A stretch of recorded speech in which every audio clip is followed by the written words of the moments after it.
I'm 70 years old. And if you're somewhere around 55 or 60, I want to talk to you directly. Not as a financial planner, not as a retirement expert, but as someone who has walked a few more miles down the road you're heading toward. You see, there are things I wish someone had told me when I was your age. Not warnings, not lectures, just quiet truths about time, health, relationships, and purpose.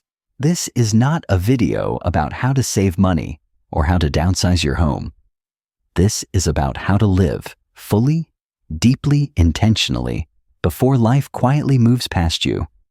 Because the truth is, your 50s and 60s are not just the beginning of retirement planning. They are the last great window of freedom, energy, and possibility. So, if you're willing to listen, I'd like to share 10 honest lessons I've learned, things I wish I had known when I was 55. You don't have to agree with all of them. Just take what speaks to your heart. Let's begin. 1. The sweet spot. Don't wait too long. There's a season of life that hardly anyone talks about, but it might be the most precious one you'll ever have. It's not your 20s, not your 30s. It's the quiet, golden stretch between your late 50s and mid-60s. I call it the sweet spot. This is the time when three powerful forces come together: time, money, and health. You may not be in peak shape anymore, but chances are you still feel strong. You've worked hard, and your savings are beginning to take shape. And finally, the pressure starts to ease. The kids are grown. Deadlines soften. Your calendar feels a little lighter. But here's the catch. Most people never realize they're in the sweet spot until it's gone. At 70, I see this clearly. I've talked to so many people my age who regret putting off the things they wanted to do. That big trip, that hobby, that dream. They waited too long, and now their back aches, or their stamina isn't the same. The body puts up barriers the mind doesn't always expect.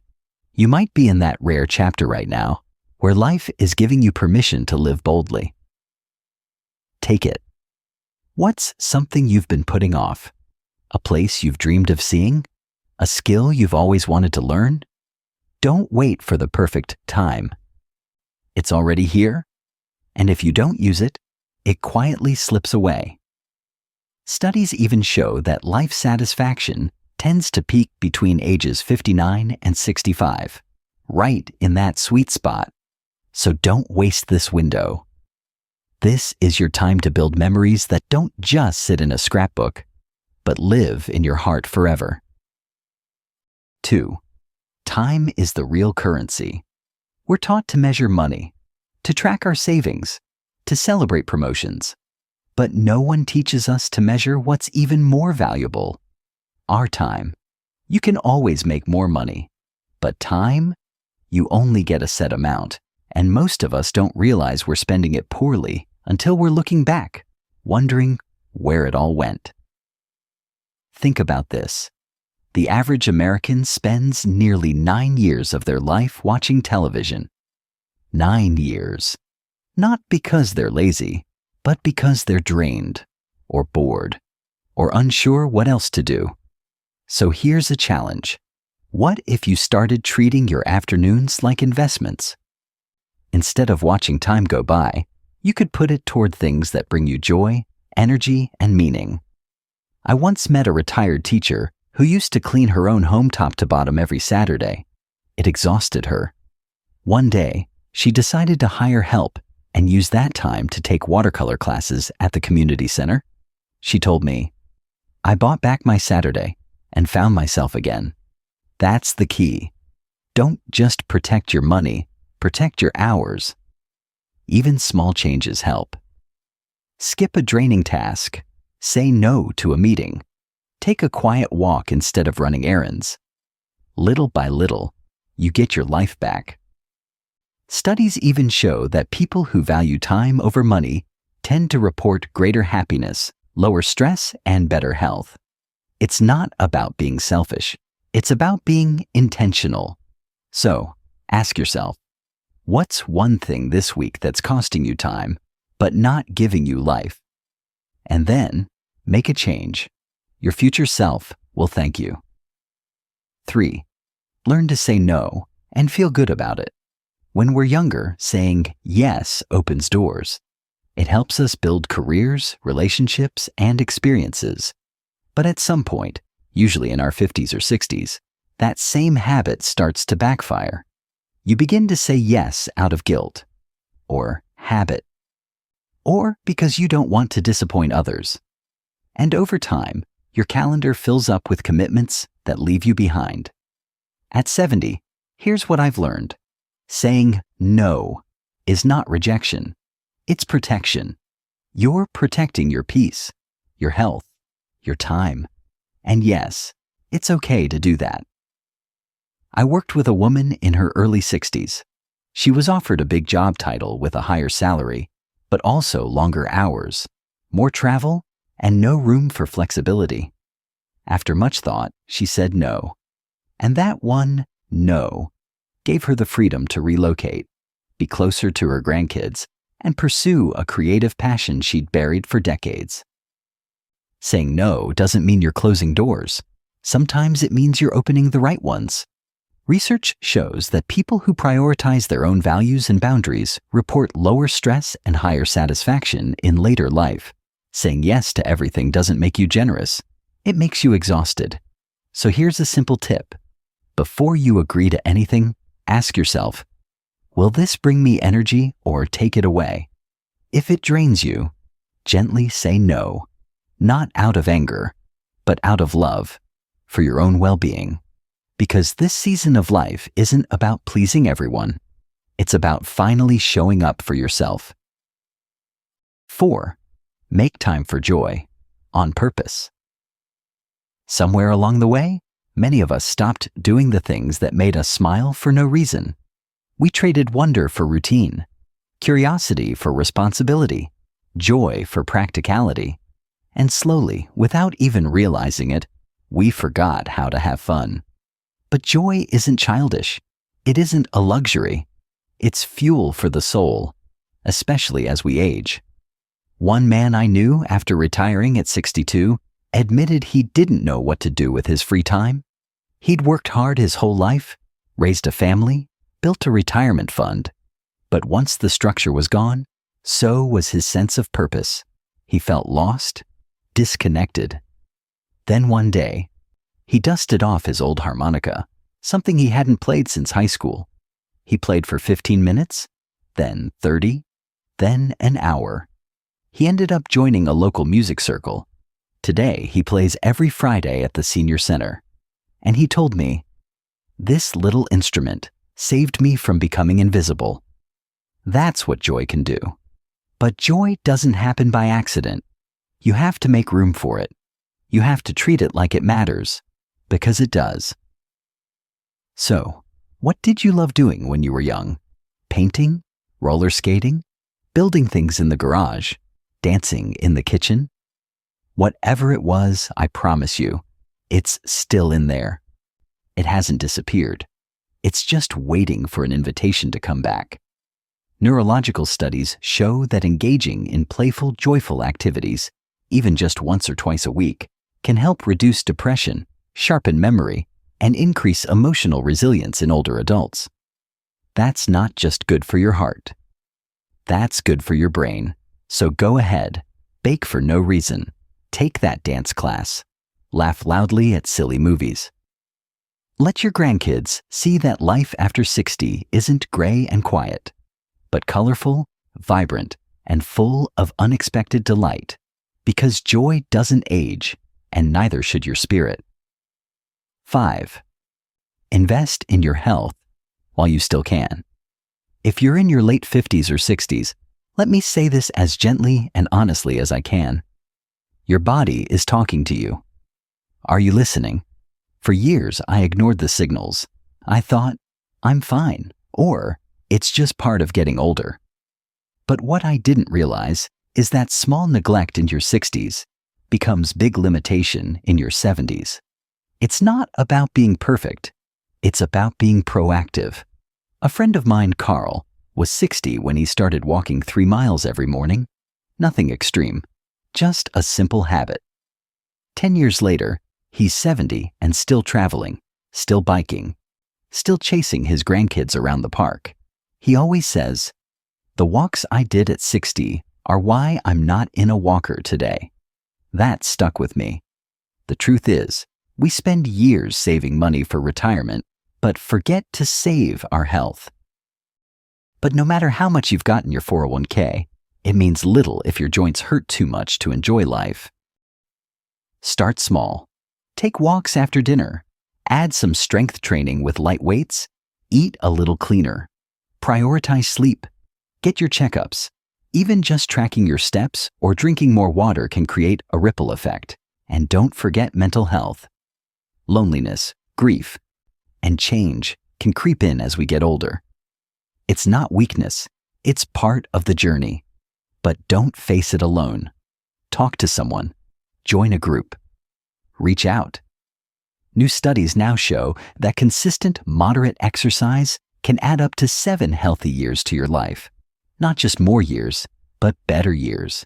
Think of it as compound interest, but for your body. You don't have to do everything overnight, but you do need to start, because your future self is already hoping you will. 6. Protect your mind, not just your body. When people talk about aging, they usually talk about physical health, blood pressure, cholesterol, weight, mobility. But there's another part we often overlook. Our mind. Your mental and emotional health is just as important, maybe even more. Because a strong mind carries you through moments your body can't. Grief, stress, anxiety, and transitions all take a toll. Retirement isn't just a change in schedule, it's a change in identity. Moving to a new city, losing a spouse, or just watching your kids move far away, these moments can shake your inner world. But here's the good news. You can build resilience at any age. Your brain is still capable of growing, connecting, and healing. I knew a widow who moved to a small town after her husband passed. She was heartbroken, but she started going to a weekly gratitude circle at the community center. At first, she barely spoke. By the 4th meeting, she was laughing again. By the 6th, she was leading the circle. She told me, "I didn't need a therapist. I needed people who understood." So let me ask, when was the last time you did something that challenged your mind, but filled your heart? Learned a new skill? Took a class at the local college? Read something that changed how you see the world? Your brain wants to be used. It craves stimulation, connection, and inspiration. Without that, it slowly starts to retreat. Research shows that older adults who stay mentally and emotionally engaged are significantly less likely to experience cognitive decline. The brain, like a muscle, responds to exercise. So feed your mind. Practice gratitude. Join a group. Talk to positive people. Let go of negativity. It's not worth the rent space in your head. Your mind is your lifelong companion. Take care of it, and it will take care of you. 7. What you give comes back tenfold. When I was younger, I used to believe that giving was something you did when you had extra money, extra time, extra energy. But now, in my 70s, I realize that giving isn't what you do when you have enough. It's how you begin to feel like you are enough. Giving doesn't just change other people's lives, it changes yours in ways that no amount of money, travel, or retirement luxury ever could. I know this firsthand. Every Tuesday afternoon, I volunteer at a local pinball museum. Strange, I know. But I grew up loving those machines. The buzz, the lights, the clinks of the ball hitting the bumpers. When I retired, I walked into that museum out of curiosity. I ended up staying because I found connection. I teach kids how to play. I share stories with veterans. I clean the glass and fix machines. But more than anything, I feel like I matter again. And I hear this from so many others. A retired accountant who now tutors kids in math, a former nurse who volunteers at a food pantry, a grandmother who reads at the library every Friday. They're not doing it for recognition. They're doing it because it brings their days meaning and their heart's peace. There's a misconception that giving has to be big, that you need to start a charity or donate thousands. But honestly, the most powerful acts of giving are often small and consistent. Listening to someone who feels invisible. Sharing your story so someone else feels less alone. Mentoring someone just starting out. Being present when others are too busy. There's even science behind this. Studies show that people who volunteer regularly after retirement experience lower rates of depression, improved physical health, and stronger cognitive functioning. Giving literally helps you live longer and happier. And here's the best part. You already have everything you need to give something valuable. Your wisdom, your perspective, your experience, your presence. You've lived through so much. Don't let that go to waste. Share it. Pass it on. Someone, somewhere, is looking for the exact piece of insight that only you can offer. The truth is, your legacy isn't what you leave behind when you die. It's what you give while you're still here. 8. Track your spending, but budget for joy. When people hear the word budget, they often think of restriction, cutting back, tightening up, going without. But what if I told you that a good budget isn't about limiting joy? It's about making room for it. In your 50s and 60s, retirement starts to feel real. You might be downsizing, paying off a mortgage, or finally seeing your savings grow. But this is also the time when spending can quietly spiral. You travel more, dine out more, spoil the grandkids, or buy things you once postponed, and before you know it, you're dipping into your future for short-term pleasure without even realizing it. One woman I knew loved trying new restaurants in her new hometown. She thought she was being reasonable, but when we sat down and looked at her monthly numbers, we found out that nearly 20% of her retirement income was going toward dining out. That's not wrong, but it was unintentional. The issue isn't the spending, it's the unawareness. When you track where your money actually goes, you gain something powerful. Freedom of choice. You can decide what matters most. You might cut back on restaurants, but use that money for day trips, art supplies, music lessons, or travel with friends. Whatever brings real joy, not just momentary pleasure. And here's something few people consider. Retirement is not one long phase. It happens in 3 stages. 1. The go-go years, full of travel, activity, and exploration. 2. The slow-go years, quieter routines, lower energy. 3. The no-go years, limited mobility, more medical needs. Spending usually spikes in stage 1, but if you're not careful, you risk struggling later. That's why it's wise to plan your spending like a wave. Enjoy the crest, but prepare for the calm. Also, consider relocation costs. Moving across states isn't just about cheaper taxes. It can cost $10,000 or more just to move your belongings. Many retirees now prefer selling most of their stuff and starting fresh in a simpler space. Less clutter, lower maintenance, more freedom. Budgeting is not punishment. It's permission to live better, not just longer. So go ahead, track your spending. Then use that clarity to fund what makes you come alive. Because money is a tool, not a trophy. 9. Downsize smart while life still feels big. One of the most common regrets I hear from people in their 70s and 80s is this. We waited too long to move. Not because they didn't want to, but because they couldn't anymore. Health changed. A partner passed. The energy to pack, clean, and relocate just wasn't there. And so they stayed in homes that became too big, too quiet, or too difficult to manage. Let me be honest with you. The time to move is not when you have to.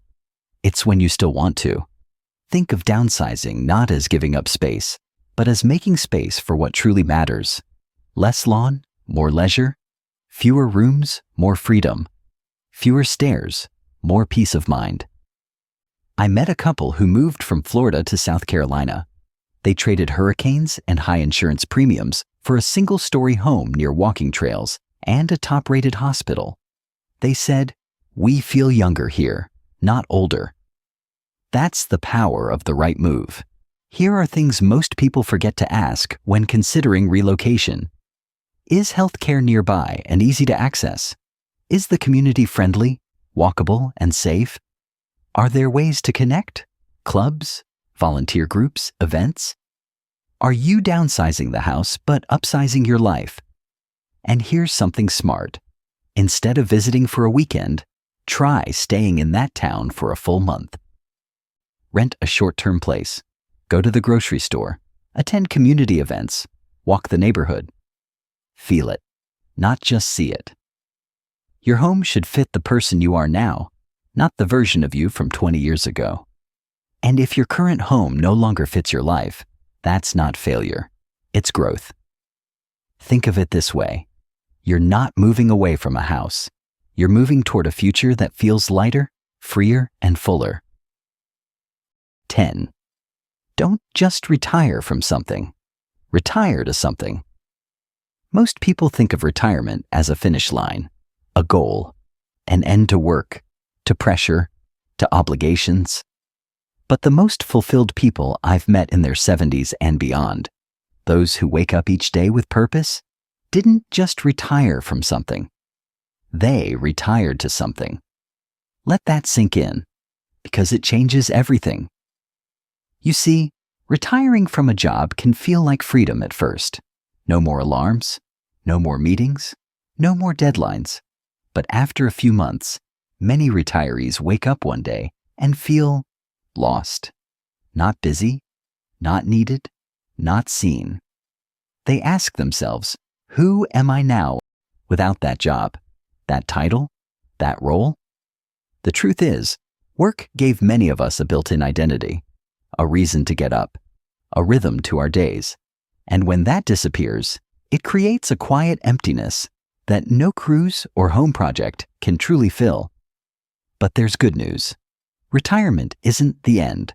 It's a reset, a blank page, and if you choose it with intention, it can be the most meaningful chapter of your life. One man I knew, a former history teacher, moved to a quiet town after retiring. He thought he'd spend his days fishing and relaxing, but after 6 months, he felt restless. He missed connection. He missed sharing what he loved. So, he offered to teach one free history class a week at the local community center. At first, only 4 people came. By the 3rd month, there were over 20. And the smile on his face, bigger than any paycheck ever gave him. He told me, "I didn't retire to slow down.